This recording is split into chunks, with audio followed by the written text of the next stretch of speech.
وسلام على عباده الذين اصطفى أما بعد فأعوذ بالله من الشيطان الرجيم بسم الله الرحمن الرحيم وأطيعوا الله والرسول لعلكم ترحمون سبحان ربك رب العزة عما يصفون وسلام على المرسلين والحمد لله رب العالمين اللهم صل على سيدنا محمد وعلى آل سيدنا محمد وبارك وسلم اللهم صل على سيدنا محمد وعلى آل سيدنا محمد وبارك وسلم اللهم صل على سيدنا محمد وعلى آل سيدنا محمد وبارك وسلم۔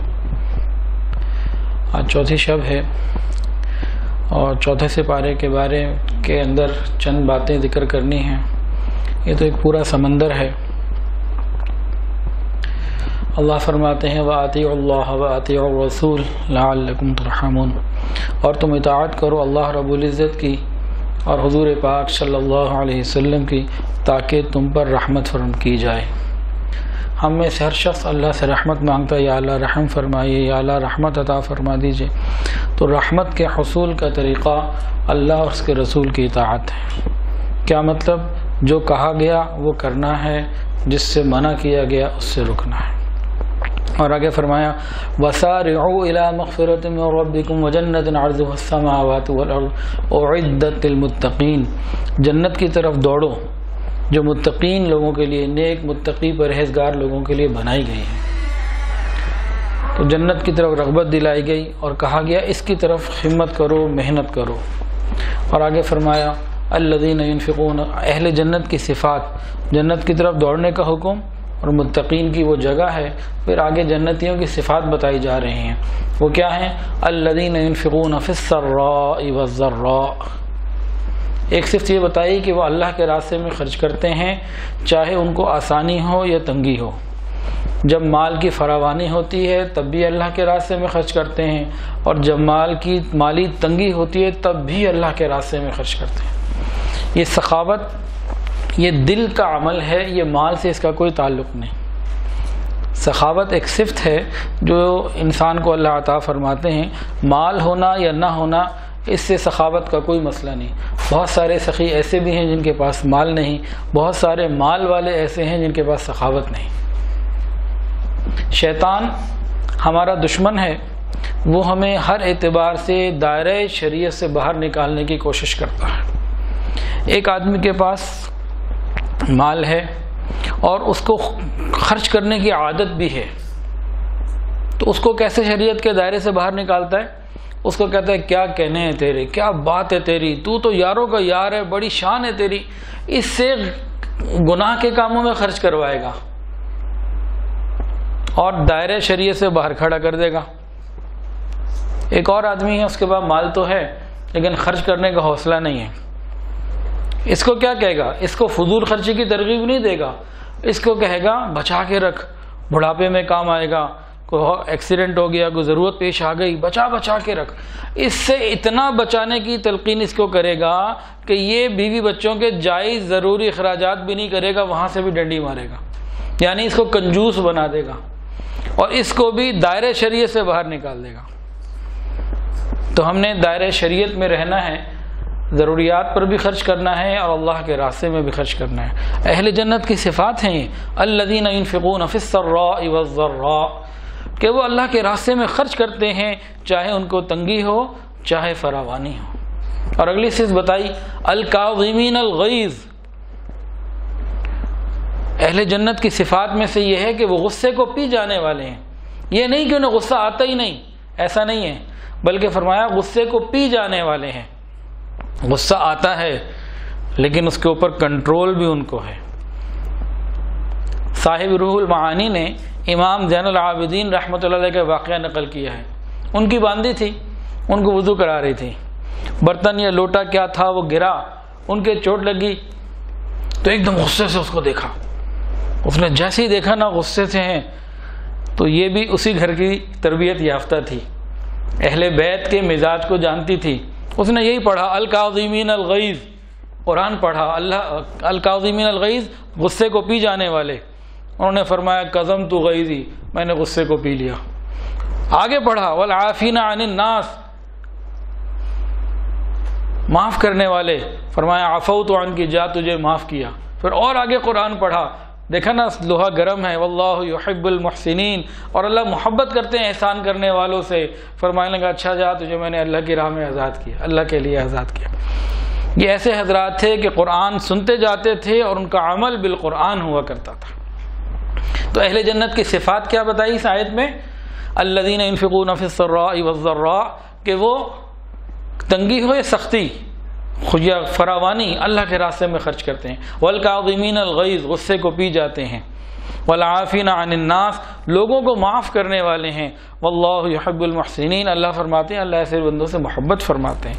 تو ہمیں بھی چاہیے ان صفات کو اپنائیں تاکہ جنت میں جانا ہمارے لیے آسان ہو جائے۔ اللہ تعالیٰ اپنی خصوصی رحمت کا معاملہ فرمائے۔ چوتھے سپارے میں ہی جہاں نصف ہوتا ہے وہاں ایک آیت کا ٹکڑا ہے، وقالوا حسبنا اللہ ونعم الوکیل، حسبنا اللہ ونعم الوکیل فانقلبوا بنعمت من اللہ وفضل لم یمسسهم سوء۔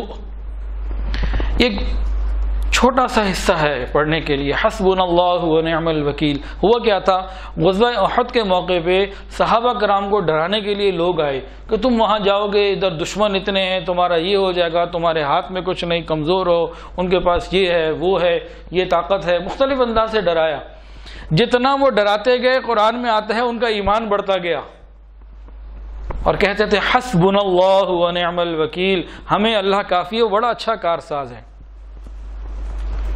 حضرت ابراہیم علیہ السلام جب بی بی ہاجرہ کو مکہ میں اور حضرت اسماعیل کو اور بی بی ہاجرہ کو مکہ مکرمہ جب چھوڑ کے جا رہے تھے تو بی بی ہاجرہ نے بھی، اماں ہاجرہ نے بھی یہی پڑھا تھا حسبنا اللہ ونعم الوکیل۔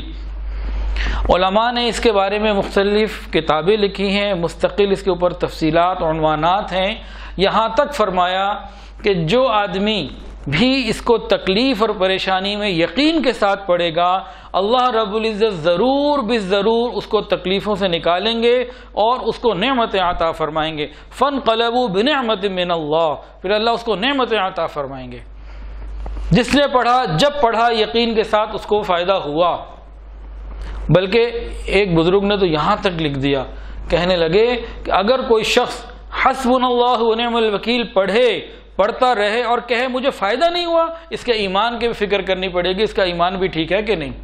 یعنی سمجھانے کے لیے کہ یہ ایسی نعمت ہے، جب کوئی پریشانی آ جائے، کسی قسم کا حال پیش آ جائے، حسبنا اللہ ونعم الوکیل یقین کے ساتھ انسان پڑھے، اللہ رب العزت مہربانی کا معاملہ فرما دیتے ہیں۔ یہ قرآنی وظیفہ سمجھ لیجئے، آج کل تو ہر چیز کا وظیفہ چاہیے ہوتا ہے، تو پریشانیوں سے بچنے کا وظیفہ یقین کے ساتھ حسبنا اللہ ونعم الوکیل پڑھیں، اللہ تعالی رحمت کا معاملہ فرمائیں گے۔ سورہ آل عمران کی چوتھے سپارے کی آیت نمبر 185، اس میں اللہ رب العزت نے ایک ایسی حقیقت بیان فرمائی ہے کہ جس کو دنیا میں انکار کرنے والا کوئی نہیں۔ فرمایا کل نفس ذائقۃ الموت وانما توفون اجورکم یوم القیامہ فمن زحزح عن النار وادخل الجنۃ فقد فاز وما الحیاۃ الدنیا الا متاع الغرور۔ اللہ فرماتے ہیں ہر جان کو موت آنی ہے، موت کا مزہ چکھنا ہے۔ موت کو ذائقے سے تشبیہ دی، ذائقہ کڑوا ہوتا ہے یا میٹھا ہوتا ہے؟ تو اگر ہمارے اعمال نیک اور صحیح ہوں گے، سنت کے مطابق ہوں گے، تو یہ موت کا ذائقہ ہمارے لیے میٹھا ہوگا۔ اگر اعمال گناہ والو ہوں گے، خراب ہوں گے، تو موت کا ذائقہ پھر بڑا کڑوا ہوگا۔ وَإِنَّمَا تُوَفَّوْنَ أُجُورَكُمْ يَوْمَ الْقِيَامَةِ، اور تمہیں قیامت کے دن پورا بدلہ دے دیا جائے گا۔ فَمَنْ زُحْزِحَ عَنِ النَّارِ، پس جو شخص بچا لیا جہنم سے جس کو اور جنت میں بھیج دیا گیا، فقد فاز فوزا عظیما، بے شک یہی بہترین کامیابی ہے، یہ تحقیق کامیابی کو یہ پہنچ گیا۔ وما الحیات الدنیا الا متاع الغرور، دنیا کے بارے میں اللہ فرماتے ہیں یہ تو دھوکے کی زندگی، ختم ہو جانے والی ہے۔ اس وقت تو ہم لوگ دنیا میں مستقل لگے ہوئے، موت کے وقت اس آیت کا پورا یقین آ جائے گا کہ واقعی دھوکے میں وقت گزار بیٹھے۔ خوش نصیب ہیں وہ لوگ جو صحت کے عالم میں اللہ تعالیٰ کی عبادت میں لگے رہیں۔ جب صحت ہوتی ہے عبادت کا دل نہیں کرتا، جب صحت چلی جاتی ہے عبادت کی ہمت نہیں ہوتی۔ تو خوش نصیب ہیں وہ لوگ جو اپنی صحت کے وقت میں اللہ کی عبادت کر لیں۔ سورۃ النساء چوتھے سپارے کا آخری پاؤ، اس کے اندر اللہ رب العزت فرماتے ہیں پہلی آیت کے اندر، یا ایھا الناس اتقوا ربکم الذی خلقکم من نفس واحدہ وخلق منها زوجها وبث منہما رجالا کثیرا ونساء۔ اے انسانوں، صرف ایمان والوں کو مخاطب نہیں کیا، پوری انسانیت کو مخاطب کر کے فرمایا اے انسانوں یا ایھا الناس اتقوا ربکم، ڈرو اپنے رب سے۔ اور آگے فرمایا الذی خلقکم من نفس واحدہ، جس نے تمہیں ایک جان سے پیدا کیا، اس ایک جان سے جوڑا نکالا، اور پھر ان سے پھر آگے رجالا کثیرا، کثرت کے ساتھ لوگوں کو پیدا کیا۔ تو یہاں اللہ رب العزت نے ایک حقیقت کو بیان کیا کہ سب سے پہلے اللہ تعالیٰ نے حضرت آدم علیہ السلام کو پیدا کیا، اس کے بعد حضرت آدم علیہ السلام سے حدیث کے اندر آتا ہے کہ ان کی پسلی سے اما حوا کو پیدا کیا، اور پھر ان دونوں سے اللہ رب العزت نے آگے اولاد کا سلسلہ جاری کیا، اور پوری زمین میں آج اربوں لوگ پھیلے ہوئے ہیں۔ یہ ایک حقیقت ہے جو اللہ رب العزت نے قرآن مجید میں بیان فرمائی۔ لیکن کفر کی دنیا عجیب عجیب تھیوری دیتی رہتی ہے۔ کچھ دن پہلے کئی سو سال تک، کافی عرصے تک ڈارون تھیوری کا بڑا راج رہا کہ انسان بندر سے بنا۔ ایمان والے تو اس وقت بھی کہتے تھے انسان تو اللہ نے بنایا اور آدم علیہ السلام کو پیدا کیا، عورت کو پسلی سے پیدا کیا، پھر آگے اولاد کا سلسلہ چلا۔ ایمان والے تو اللہ کی بات پہلے بھی مانتے تھے، ڈارون تھیوری سے پہلے بھی، بعد میں بھی، آج بھی، اور ہمیشہ مانیں گے انشاءاللہ۔ ڈارون تھیوری اپنی موت خود مر گئی جب جینیٹک سائنس آئی۔ جینیٹک سائنس نے اس کو ڈیٹیل میں ثابت کر دیا کہ واقعتاً پہلے ایک شخص تھا، ایک سے پھر آگے اللہ نے سلسلہ جاری کیا، ایک تھا۔ اب وہ ایک مرد تھا کہ عورت؟ یہ سوال کہتے ہیں نا پہلے مرغی پیدا ہوئی تھی کہ انڈا، کئی لوگ پوچھتے ہیں۔ تو بھائی پہلے مرد پیدا ہوا کہ پہلے عورت؟ اگر ایک تھا تو وہ ایک کون تھا؟ یہ کوشچن تھا۔ تو جینیٹک سائنس نے اس کو بھی ثابت کر دیا کہ ایک تھا، ایک سے سلسلہ چلا، اور وہ ایک مرد تھا، عورت نہیں تھی۔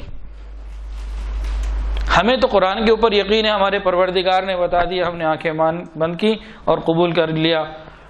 صدق اللہ و رسولہ، جو اللہ نے کہا سچ ہے، جو نبی نے بتایا وہ سچ ہے۔ ہمارے تو مزے ہیں۔ بہرحال سائنس اور ریسرچ کا راستہ کھولا ہے، اس کے مخالف تو نہیں ہے۔ تو جینیٹک سائنس نے کیا بتایا کہ مرد سے پھیلا۔ وہ کیسے؟ انہوں نے کہا کہ مرد کے اندر ایکس وائی 2 کروموسوم ہوتے ہیں، اور عورت کے اندر بھی 2 کروموسوم ہوتے ہیں، لیکن وہ دونوں ایکس ہوتے ہیں۔ جتنے بھی کروموسوم ہوتے ہیں عورت کے اندر ایکس ہوتے ہیں، وائی نہیں ہوتا، وائی ہوتا ہی نہیں۔ اور مرد کے اندر ایکس اور وائی دونوں کروموسوم ہوتے ہیں۔ تو وہ کہتے ہیں کہ ایکس والے سے وائی کا نکلنا یہ ممکن نہیں ہے، اس کے اندر تو وائی ہے ہی نہیں۔ تو جب ایک چیز ہے ہی نہیں تو نکلے گی کہاں سے؟ مرد اگر ہے جس کے اندر ایکس بھی ہے، وائی بھی ہے، تو جب دونوں چیزیں موجود ہیں تو ایکس اور وائی دونوں موجود ہیں، تو وائی سے وائی آگے نکلنا یہ ممکن ہے۔ یہ جینیٹک سائنس نے بتایا۔ سائنس پوری محنت کر کے جہاں پہنچتی ہے وہاں قرآن اور حدیث کے سائے ڈیرے پہلے ڈلے ہوتے ہیں۔ اس کے اوپر مختلف تفصیلات ہیں الحمدللہ۔ اچھا، یہاں ایک اور بات سمجھنے کی ہے۔ قرآن مجید میں اللہ فرماتے ہیں یَهَبُ لِمَن يَشَاءُ إِنَاثًا وَيَهَبُ لِمَن يَشَاءُ الذُّكُورَ أَوْ يُزَوِّجُهُمْ ذُكْرَانًا وَإِنَاثًا وَيَجْعَلُ مَن يَشَاءُ عَقِيمًا۔ اللہ فرماتے ہیں جسے چاہتا ہوں بیٹے دیتا ہوں، جسے چاہتا ہوں بیٹیاں دیتا ہوں، جسے چاہتا ہوں ملا جلا کے دیتا ہوں، جسے چاہتا ہوں کچھ نہیں دیتا، اور میں علم والا اور قدرت والا ہوں، جو چاہوں کروں۔ اب ایمان والوں کا تو یقین اس کے اوپر ہے کہ اللہ جسے چاہتا ہے، کسی کے گھر میں بیٹیاں، کسی کے گھر میں بیٹے، کسی کے گھر میں دونوں، کسی کے گھر میں کچھ نہیں، یہ سب میرے پروردگار کی حکمت ہے۔ جسے چاہتا ہے جیسے چاہتا ہے، جس کے لیے جو بہتر سمجھتا ہے فیصلے کرتا ہے۔ ہمارے لیے تو اطمینان کی بات یہ ہے۔ لیکن ہمارے معاشرے کے اندر ایک بات ہے، ہمارے معاشرے میں کیا ہے، ساس اپنی بہو کو کہتی ہے اب کہ اگر بیٹی پیدا ہوئی نا چل اپنے گھر نکل، ادھر نہیں تو رہ سکتی، اگر بیٹی پیدا ہوئی۔ 3 پہلے ہو گئی ہیں، اب 4تھی ہو گئی ہے، 4 پہلے ہو گئی ہیں، اب 5ویں ہو گئی، تو نکلو یہاں سے۔ الزام کس کو دیتی ہے؟ عورت کو، بہو کو۔ جینیٹکس تانا دیتی ہے نا۔ جینیٹک سائنس نے بتا دیا کہ اس کا یہ تانا غلط ہے. شریعت تو ویسے ہی کہتی ہے، جائز ہی نہیں یہی بات کہنا اللہ کی مرضی ہے جس کو جو چاہے دے. یہ بات کہنا بہت بڑا جرم ہے میری نظر میں. تو کسی کے دل کو تکلیف پہنچانا، اس کا کیا اختیار ہے؟ اختیار تو اختیار والے کا اختیار ہے، بندے کا کیا اختیار. لیکن آج یہ لوگ بولتے ہیں، عورت بولتی ہے، ساس بولتی ہے، خبردار اب کہ اگر بیٹی ہوئی نا تیری چھٹی. جینیٹک سائنس نے بتایا کہ عورت کے اندر تو جو کروموسومز ہیں ایکس ہیں، مرد کے اندر وائی بھی ہے ایکس بھی ہے. تو عورت کا تو تعلق ہی کوئی نہیں، لڑکا پیدا ہو یا لڑکی، جب ملاقات ہوتی ہے، ملاپ ہوتا ہے، بانڈ بنتا ہے اندر. اگر ایکس مرد کے ایکس سے عورت کا ایکس مل گیا تو بیٹی ہوگی، مرد کے وائی سے عورت کا ایکس مل گیا، وائی جو ہے وہ حاوی ہو گیا. تو میں اپنے الفاظ میں بتا رہا ہوں، میڈیکل سائنس کو مجھے اتنا نہیں سمجھ، مطلب میں سادہ الفاظ میں بتا رہا ہوں جتنا مجھے سمجھایا گیا. وائی حاوی ہو گیا، اس نے بانڈ بنا لیا تو اب لڑکا ہوگا. تو تعلق تو لڑکے کا ہوا، بیٹے کا ہوا، بہو کا نہیں ہوا. اب جینیٹک سائنس کے حساب سے اگر اسے تانے دینے ہی ہے نا، وہ اپنے بیٹے کو تانے دے. دیکھ 3 بیٹیاں ہو گئی تیری، 3 پوتیاں میری، چوتھی ہوئی تو تجھے باہر نکال دوں گی. تانے دینے تو بیٹے کو دے، عورت کا کیا قصور ہوا؟ بھائی تانے دینا اچھا نہیں ہے، میں وہ تانے دینے کی بات نہیں کر رہا، ویسے ہی بات کر رہا ہوں. تانے دینے بھی ہیں تو بھائی جینیٹک سائنس تو یہ کہتی ہے کہ پھر لڑکے کو تانے دو، اس کو باہر نکالو. لڑکی کو کوئی تانے نہ دو، اس کا کام ہی کوئی نہیں.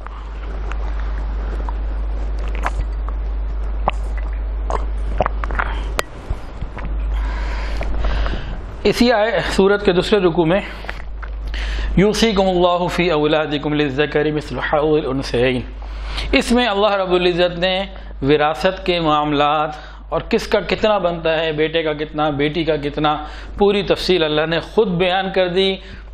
نماز جیسی عبادت، اور آج کل ہم روزہ رکھ رہے ہیں، اس کی بہت ساری تفصیلات حدیث میں آتی ہیں. نماز کی تو ساری بہت زیادہ تفصیلات حدیث میں آتی ہیں، قرآن میں نہیں کھولا.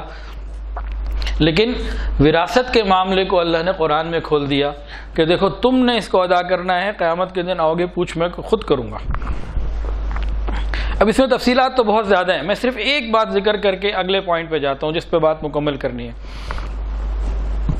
بہت ساری جگہ عورتوں کو وراثت نہیں دی جاتی، مسلمان نہیں دیتے، بہنوں کو نہیں دیتے. بھائیوں کے پاس مال ہوتا ہے، بہنوں کو پتہ بھی نہیں ہوتا، ان کے قبضے میں ہوتا ہے، یہ اپنی بہن کو نہیں دیتے.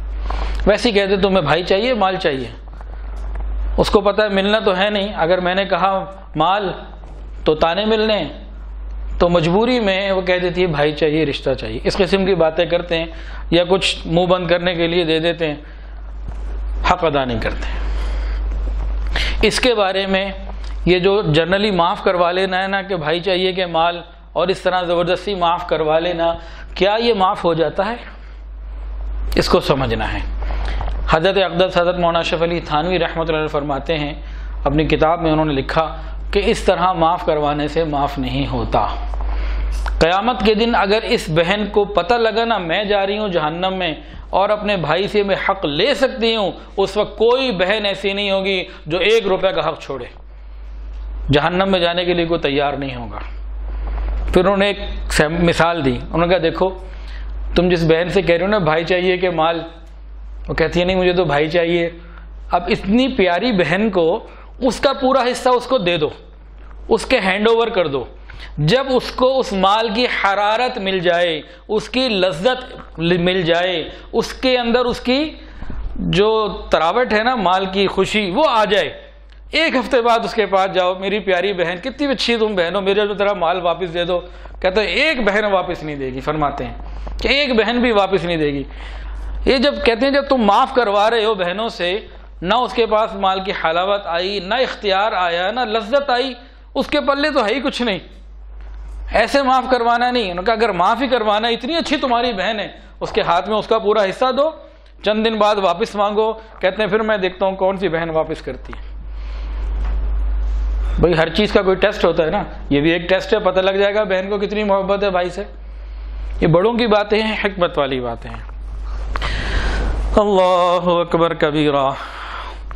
سورہ نساء کے اندر ہی ایک اور آیت 4 سپارے کے آخری رکوع میں، سیکنڈ لاسٹ رکوع میں، یا ایھا الذین آمنوا لا یحل وعاشروہن بالمعروف، اللہ مردوں کو حکم دے رہے ہیں کہ تم عورتوں سے اچھے طریقے سے گزارا کرو، گزر بسر کرو، بہت اچھے طریقے سے گزر بسر کرو۔ فَإِن كَرِهْتُمُوهُنَّ فَعَسَىٰ أَن تَكْرَهُوا شَيْئًا وَيَجْعَلَ اللَّهُ فِيهِ خَيْرًا كَثِيرًا، اللہ فرماتے ہیں کہ تم ان عورتوں کے ساتھ اچھے طریقے پر زندگی گزارو، سو اگر وہ تم کو ناپسند ہیں تو ہو سکتا ہے ان کی کوئی چیز تمہیں اور پسند آ جائے اور اللہ تعالیٰ اس میں خیر کثیر رکھ دے۔ اب کسی عورت کی کوئی بات اگر مرد کو پسند نہیں تو اس آیت کے مطابق کیا ہے کہ وہ اس کی کوئی اور بات دیکھ لے، کوئی اور چیز پسند آ جائے گی، بھائی کسی کا مزاج پسند نہیں ہے، زبان پسند نہیں، کوئی اور ادا پسند نہیں، تو اور بھی تو اس کی بہت ساری چیزیں ہیں نا، تو بھائی ہو سکتا ہے کوئی اور بات آپ کو پسند آ جائے اور اللہ خیر کثیر عطا فرما دے۔ اللہ فرما رہے ہیں ہم وہ تلاش تو کریں، اللہ کا حکم پورا تو کریں، ہم تلاش تو کریں۔ اور حدیث کے اندر آتا ہے نبی علیہ الصلوۃ والسلام نے ارشاد فرمایا کہ عورت ٹیڑھی پسلی سے بنی ہے، تم اسے سیدھا کرنا چاہو گے یہ سیدھی نہیں ہو سکے گی، سیدھا کرنے لگو گے تو یہ ٹوٹ جائے گی، تم اگر نفع اٹھانا چاہتے ہو اس عورت سے تو اس کے ٹیڑھے بن کے ساتھ اٹھاؤ۔ یہ نبی علیہ السلام نے عورت کی برائی بیان نہیں کی، عورت کی کیفیت کو بیان کیا ہے کہ تم نے وقت گزارنا ہے، اچھے طریقے سے وقت گزارو۔ اب اس میں بالفرض اگر ہم یہ کہیں کہ جی ہماری عورت کے اندر یہ برائیاں ہیں، تو اگر عورت کو کہا جائے کہ وہ ہمارے اندر چیک کرے کہ ہمارے اندر کتنی کتنی برائیاں ہیں، تو پھر برائیوں کا مقابلہ کریں۔ بھئی ہم بھی تو کوئی ایسا نہیں نا کہ فرشتے ہیں کہ غلطی ہمارے اندر نہیں ہو سکتی، تو بھئی اگر کوئی کمی بیشی عورت کے اندر ہے تو کہیں ہمارے اندر بھی کوئی کمی بیشی ہو سکتی ہے، کمپرومائز کرنا ہے، یہ ہمیں سکھایا اور بتایا گیا، اور فرمایا خیر کثیر تمہیں عطا فرمائیں گے۔ اچھا بالفرض ایک لطیفہ سناتے ہیں آپ کو۔ ایک نوجوان تھا، شادی سے پہلے جب گھر میں داخل ہوتا تھا نا تو گھر میں داخل ہو کے یا اللہ تیرا شکر، بڑا شکر ادا کرتا، اور صبح جب گھر سے باہر نکلتا اللہ اپنی حفاظت میں رکھنا، اللہ اپنی پناہ میں رکھنا۔ جب گھر سے باہر نکلتا تو یہ دعا کرتا۔ بیچارے کی شادی ہو گئی، کچھ عرصے کے بعد اب کیا کیفیت ہو گئی، اب جب گھر میں داخل ہوتا نا اللہ تیری پناہ، اللہ اپنی حفاظت میں رکھنا مجھے، اور صبح جب گھر سے باہر نکلتا کہ اللہ تیرا شکر ہے اب میں گھر سے نکل گیا۔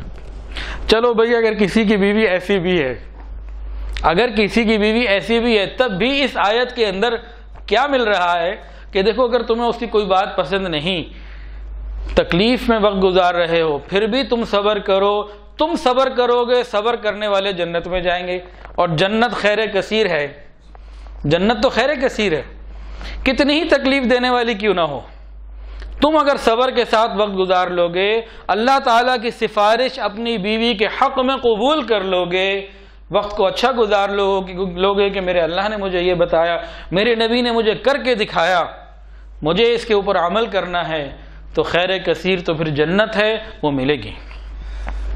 حضرت مولانا اشرف علی تھانوی رحمۃ اللہ واقعہ لکھا ہے اپنی کتابوں میں کہ ایک شخص تھا، اس کی بیوی سے کوئی غلطی ہو گئی، کوئی بڑی غلطی تھی، پھر وہ معافی مانگنے لگی اور خوب اس نے اس کے ساتھ منت ترلا جو کچھ ہے سب کچھ کیا۔ اس نے بھی کہا چلو اللہ کی بندی یہ غلطی ہو گئی، معافی مانگ رہی ہے، چلو معاف کر دیتا ہوں، کوئی بات نہیں۔ اس شخص کا انتقال ہو گیا۔ انتقال کے بعد کسی نے خواب میں دیکھا تو اس سے پوچھا بھائی تمہارا کیا بنا؟ کہنے لگا اللہ کے سامنے پیشی ہوئی تھی، اللہ نے مجھے فرمایا تھا تو نے اپنی بیوی کو میری بندی سمجھ کر معاف کیا، جا میں نے تجھے اپنا بندہ سمجھ کے معاف کیا۔ تو نے اپنی بیوی کو اللہ کی بندی سمجھ کے معاف کیا تھا، میں نے تجھے اللہ کا بندہ سمجھ کے معاف کیا۔ ہم معاف کرنا تو سیکھیں، پھر دیکھیں اللہ کیسی رحمتیں فرماتے ہیں۔ حضور پاک صلی اللہ علیہ وسلم نے کیا فرمایا تھا؟ تم میں سے سب سے بہترین وہ ہے جو اپنے گھر والوں کے لیے بہتر ہے۔ وَأَنَا خَيْرُكُمْ لِأَهْلِي، اپنی مثالیں دیں، میں سب سے زیادہ اپنے گھر والوں کے لیے بہتر ہوں۔ یہ نبی علیہ السلام کا فرمان ہے۔ ایک آدمی سوسائٹی میں بہت اچھا، لوگوں میں بہت اچھا، مارکیٹ میں بہت اچھا، دنیا میں ہر جگہ دوستوں میں گیدرنگ میں اچھا، اگر اس کی بیوی نہیں کہتی کہ یہ اچھا ہے تو پھر اللہ کے یہاں وہ اچھا نہیں۔ اپنی شخصیت کے وقار کے ساتھ انسان گھر میں ایسے وقت گزارے کہ بیوی کے دل سے یہ آواز نکلے کہ میرا شوہر تو سب سے اچھا۔ اب نبی علیہ الصلوۃ والسلام کے 2-3 واقعات سن لیجئے کہ آپ نے اپنے گھر والوں کے ساتھ کیسے زندگی گزاری۔ ایک مرتبہ نبی علیہ الصلوۃ والسلام امی عائشہ صدیقہ رضی اللہ عنہ سے بات فرما رہے تھے. امی عائشہ بیوی کی اچانک آواز بلند ہو گئی. میاں بیوی بات کر رہے ہیں, آواز بلند ہو گئی. اتنے میں صدیق اکبر آئے, وہ تو والد تھے امی عائشہ کے. دیکھا کہ اونچی آواز سے بات کر رہی ہے تو بڑا غصہ آیا اپنی بیٹی کے اوپر, اور آگے کی طرف بڑے جیسے کوئی تھپڑ لگانا چاہتے ہوں کہ تم یہ کیا کر رہی ہو. نبی علیہ الصلوۃ والسلام نے دیکھا ان کے انداز کو اور ان کو کہا آپ جائیں, ہماری باتیں آپس میں, آپ جائیں یہاں سے. وہ واپس تشریف لے گئے. پھر نبی علیہ السلام نے اپنی بیوی کو دیکھا, فرمایا دیکھ تمہیں بوڑھے میاں کے تھپڑ سے میں نے بچایا نا. ایک مرتبہ نبی علیہ الصلوۃ والسلام گھر میں داخل ہوئے. امی عائشہ صدیقہ رضی اللہ عنہ پانی پی رہی تھی. نبی علیہ السلام نے فرمایا حمیرہ, بہت محبت بھرا نام رکھا ہوا تھا نبی علیہ السلام نے, حمیرہ. حمیرہ احمر سے ہے, آج اگر ہم اس کو ٹرانسلیٹ کریں تو پنکی یہ بنے گا, روزی پنکی یہ بن جائے گا. تو ایسا بیوی کا محبت بھرا نام رکھنا جو اس کو بھی پسند ہو, دل کے اندر گھر کر جائے, تو یہ بھی سنت ہے. یہاں سے معلوم ہوا نام تو ان کا عائشہ ہے لیکن آپ حمیرہ بھی کہتے تھے, احمر ہونے کی وجہ سے, سرخ سفید اس طرح اس کا مطلب نکلے گا. یہ محبت کا ایک پیغام آگے پہنچانا ہوتا ہے. اور آج کل کیا نام رکھتے ہیں, ایک صاحب ہیں ان کے موبائل پہ گھنٹی بجی, میرے موبائل پہ لکھا ہوا ہوم منسٹری. تو انہوں نے دیکھا تو یہ میں نے اور کیا لکھنا ہے, منسٹری تو لکھنا ہے. تو ان کے موبائل, مجھے میرے موبائل کو دیکھ کے کہنے لگا اچھا آپ نے ہوم منسٹری لکھا ہوا, میں نے تو ٹینشن لکھا ہوا ہے. جب بیل بجتی ہے نام لکھا ہوتا ہے ٹینشن. بھئی اب جیسا مقام دو گے ویسا معاملہ بنے گا. تو محبت دینے کی ضرورت ہے. نبی علیہ السلام نے تو محبت دی.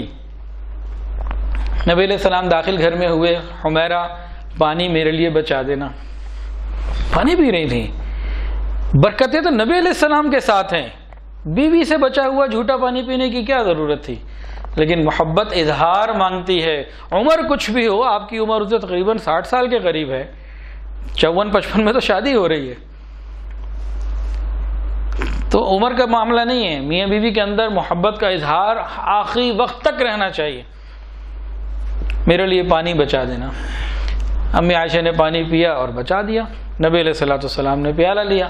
روایت میں آتا ہے نبی علیہ السلام نے جو پانی کا پیالہ لیا, پیالے کو ایسے گھمایا, بلکہ پہلے مجھ سے پوچھا حمیرہ تم نے کہاں سے لب لگا کے پانی پیا تھا. میں نے اشارہ کر دیا. پھر نبی علیہ السلام نے اس پیالے کو گھمایا, پھر وہیں سے لب لگا کے پانی پیا جہاں سے میں نے پانی پیا. جب شوہر بیوی کو یہ محبتیں دے, یہ مان دے, وہ گھر کیسے آباد نہیں کرے گی. پھر نبی علیہ الصلوۃ والسلام کی ایک عادت یہ بھی تھی کہ جو معاملہ جس درجے کا ہوتا اس کو اسی درجے میں رکھا کرتے. پر کا پرندہ بنانا, ایشو بنانا یہ نہیں تھا جو آج کل ہمارے معاشرے میں ہے. ذرا سی بات کو پکڑ کے اس کے بعد بیوی کیا, اس کے ماں باپ کیا, پورا خاندان کو جو ہے نا رگڑ دیتے ہیں. عام معمول ہے ہمارا, عام معمول. اللہ ماشاءاللہ کچھ 2-4 لوگ بچے ہوں گے, باقی تو حالت خراب ہے.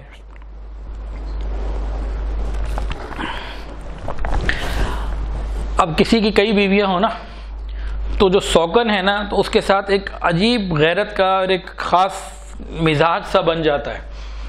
اب یہ وہاں بھی تھا. امی عائشہ صدیقہ رضی اللہ عنہ کی باری تھی, تو ایک مرتبہ کیا ہوا, کسی نے کھانا پکا کے بھیج دیا. آپ کو غیرت آئی, نبی علیہ السلام میرے گھر میں, یہ کیوں کھانا پکا کے بھیجنی ہے. گویا میں اپنے لفظوں میں کہہ رہا ہوں نمبر بنا رہی ہیں. جیسے ہم کہہ سکتے ہیں نا کہ بھئی کیا بات ہے بھئی آپ کیوں نمبر بنا رہی ہیں, یا یوں کہ بھئی ایک محبت کا ایک خاص تعلق ہے تو اس وقت میری ہی خدمت قبول کی جائے, کیوں دوسرا بیچ میں آئے. یہ سوکنوں کے اندر ایک انداز ہوتا ہے. اچھا امی عائشہ صدیقہ عنہ کی باری تھی, کسی اور ماں کی طرف سے نا کھانا آ گیا. نبی علیہ الصلوۃ والسلام بھی موجود تھے, امی عائشہ بھی موجود تھی. کھانا لانے والے نے کھانا پیش کیا. امی عائشہ نے اتنی زور سے پکڑا اور بے دلی سے, بے رغبتی سے پکڑا, وہ پیالہ نیچے گر کے ٹوٹ گیا. نبی علیہ السلام نے کیا فرمایا, غارت امکم, تمہاری ماں کی غیرت نے اس کو ضائع کروا دیا. اس سے پتہ چلا کہ نبی علیہ السلام نے بات کا ایشو نہیں بنایا, دوسرے کے جذبات کا, احساسات کا خیال رکھا, بات کو وہیں ختم کر دیا. ایک مرتبہ پھر ہوا, حضرت صفیہ رضی اللہ عنہ بہت خوبصورت کھانا, بہت لذیذ کھانے بناتی تھیں. امی عائشہ خود فرماتی ہیں میں نے صفیہ جیسی عورت نہیں دیکھی جو اتنا خوبصورت اتنا شاندار لذیذ کھانا بناتی. ایک مرتبہ فرماتی ہیں کہ باری کا دن میرا تھا، کھانا انہوں نے بھیج دیا. اب میرا تو محبت کا تعلق ہے نبی علیہ الصلوۃ والسلام سے. اب وہاں سے جب کھانا آیا نا تو میں نے برتن اتنی بے دلی سے پکڑا کہ وہ ہاتھ سے میرے نیچے گرا، اس کے ٹکڑے ہو گئے. پھر نبی علیہ السلام سے میں نے پوچھا بھائی اب اس کا کفارہ کیا ہے؟ فرمایا کہ اس جیسا کھانا بنا کے اس جیسے برتن میں ڈال کے بھیج دو، کیونکہ کھانا بھی ضائع ہو گیا، برتن بھی ضائع ہو گیا، اب کھانا بنا کے بھیج دو. تو معلوم کیا ہوا، نبی علیہ السلام مردوں کو تعلیم دے رہے ہیں کہ جو معاملہ جس درجے کا ہے اس کو اس درجے تک رکھو، ایشو بنانے کی ضرورت نہیں ہے، آسانی کے ساتھ زندگی گزارو گے. ایک بالکل آخری بات سن لیجئے پھر بات مکمل کرتے ہیں. یہاں سے مردوں کے لیے تعلیم ہے گھر کو کیسے آباد کرنا ہے. نبی علیہ الصلوۃ والسلام ایک مرتبہ امی عائشہ کے ساتھ تھے. آپ کی عادت تھی آپ جب کہیں جانا ہوتا اور بیوی سو رہی ہوتی، آج ہمیں رات کو کہیں جانا ہو تو کبھی ہم نے زندگی میں ایک دفعہ بیوی کا خیال کیا کہ میرے نبی کی سنت ہے. نبی علیہ السلام اس طرح سے جاتے تھے کہ سو رہی ہے تو آنکھ نہ کھولے. بیوی سو رہی ہوتی تھی، گھر میں کوئی سو رہا ہوتا، نبی علیہ السلام آتے تو سلام کرتے. کس آواز سے؟ اگر کوئی جاگنے والا ہوتا تو سن لیتا اور سو رہا ہوتا تو اس کی آنکھ نہ کھلتی. بیویوں کا اتنا خیال کرتے. اب بیوی سو رہی ہے، رات کو کسی بھی تقاضے سے کسی بھی کام کے لیے گھر سے جانا ہے، نکلنا پڑ گیا، کوئی بات ہے یا تہجد ہی پڑھنی ہے، تو بغیر آواز کے بغیر چپل کے، آنکھ نہ خراب ہو جائے، نیند نہ ٹوٹ جائے، خراب نہ ہو جائے، آرام میں خلل نہ آ جائے. یہ تعلیمات ہیں نبی علیہ الصلوۃ والسلام کی. کر کے دکھایا. جو واقعہ ابھی سنانا تھا تو امی عائشہ فرماتی ہیں ایک دفعہ میرے ساتھ ایسا ہی ہوا کہ میری اچانک آنکھ کھلی تو دیکھا نبی علیہ الصلوۃ والسلام قریب نہیں ہے، اور پھر میں نے جب ہاتھ اندھیرے میں بڑھائے تو میرے ہاتھ نبی علیہ الصلوۃ والسلام کے بالوں کو جا کے لگے. نبی علیہ السلام نے فرمایا عائشہ قد جاءکی شیطانک، تمہارا شیطان آ گیا، یعنی تمہیں شک پڑ گیا کہ میں کہیں چلا گیا ہوں، جیسے ہوتا نا کسی دوسری کے یہاں چلے گئے یا کہیں چلے گئے. تو جیسے نبی علیہ السلام نے فرمایا عائشہ کیا تیرا شیطان آ گیا؟ امی عائشہ کیونکہ بیوی تھیں، بیوی کے انداز میں ایک بات عرض کی، کہنے لگی اے اللہ کے رسول کیا آپ کے ساتھ شیطان نہیں ہے؟ بیوی نے خاوند کو کیا کہا؟ کیا آپ کے ساتھ شیطان نہیں ہے؟ تو نبی علیہ السلام نے فرمایا کیوں نہیں، لیکن اللہ تعالیٰ نے میری مدد فرمائی اور میرا شیطان مسلمان ہو گیا. اب غور کریں، نبی علیہ الصلوۃ والسلام اس بات پر جملے پر اگر غصہ فرماتے اور پکڑ فرماتے تو کر سکتے تھے. ہماری بیوی ہمارے اگر کبھی اس طرح کا کوئی جملہ بول دے تو پھر دیکھیں نا کیا بنتا ہے ہمارا. نبی علیہ الصلوۃ والسلام نے تو درگزر کے ساتھ معاملہ کیا. اللہ تعالی ہمیں بھی اچھے انداز سے زندگی گزارنے کی توفیق عطا فرمائے. وآخر دعوانا ان الحمدللہ رب العالمین. دعا کر لیجئے. الحمدللہ رب العالمین وصلی اللہ علی النبی الامی الکریم. ربنا ظلمنا انفسنا وان لم تغفر لنا وترحمنا لنکونن من الخاسرین. اللہ ہم آپ کے عاجز مسکین بندے ہیں. اللہ ظاہر میں بندے حقیقت میں نہایت ہی گندے ہیں. یا اللہ ہمارے دلوں کی گندگی کو دور فرما، ہمارے سینوں کو اپنے نور سے منور فرما، ہمارے دلوں کو اپنی یاد سے آباد فرما. اللہ سینوں کو اپنی محبت سے لبریز فرما، خطاؤں سے درگزر فرما، عیبوں کی پردہ پوشی فرما. اللہ اپنی رحمتوں کی پشت پناہی نصیب فرما. رب کریم سر کے بالوں سے لے کر پاؤں کے ناخنوں تک نیکی تقوی عطا فرما. اللہ رحمت کے عشرے میں ہم سب کی مغفرت فرما. اللہ آپ روزانہ 10 لاکھ لوگوں کی مغفرت فرما رہے ہیں، اس سے بھی زیادہ کی فرما رہے ہوں گے. اللہ آج ہماری باری بھی لگا دیجئے، ہماری مغفرت فرما دیجئے، ہمارے گھر والوں کی مغفرت فرما دیجئے. یا اللہ ہمارے متعلقین کی مغفرت فرما دیجئے، دوست احباب کی، عزیز و قارب کی مغفرت فرما دیجئے. یا اللہ کل امت مسلمہ کی مغفرت فرما دیجئے. یا اللہ پوری امت میں جہاں جہاں جو لوگ پریشان ہیں اللہ ان کی پریشانیوں کو دور فرما. اللہ شام میں، کشمیر میں، فلسطین میں، عراق میں، بوسنیا میں، برما میں، اللہ جہاں جہاں مسلمان پریشان ہیں اللہ مسلمانوں کی پریشانیوں کو دور فرما. اللہ ہم سب پر رحمت کی نظر فرما. یا الہ العالمین ہم سب کو اپنے مقبول بندوں میں شامل فرما. اللہ جو صاحب اولاد ہیں ان کی اولادوں کو نیک وکار فرما، والدین کی آنکھوں کی ٹھنڈک بنا. اللہ جن کی اولاد جوان ہو چکی قدردان رشتہ عطا فرما. رب کریم ہم سب کو رزق حلال آسان، فراخ اور بابرکت عطا فرما. حرام اور اشتبے سے محفوظ فرما. بے کریم ہمارے روزوں کو قبول فرما، ہماری تراویح کو قبول فرما، قرآن پڑھنے پڑھانے سننے سنانے کو قبول فرما، سحری کھانے کو قبول فرما۔ اللہ اپنی خصوصی رحمت کا معاملہ فرما، اس مہینے کی برکتوں سے ہم سب کو مالا مال فرما۔ اللہ جو مانگا عطا فرما، جو مانگنا چاہیے تھا نہیں مانگ پائے وہ بھی عطا فرما۔ رب کریم اپنی شان کے مطابق عطا فرما۔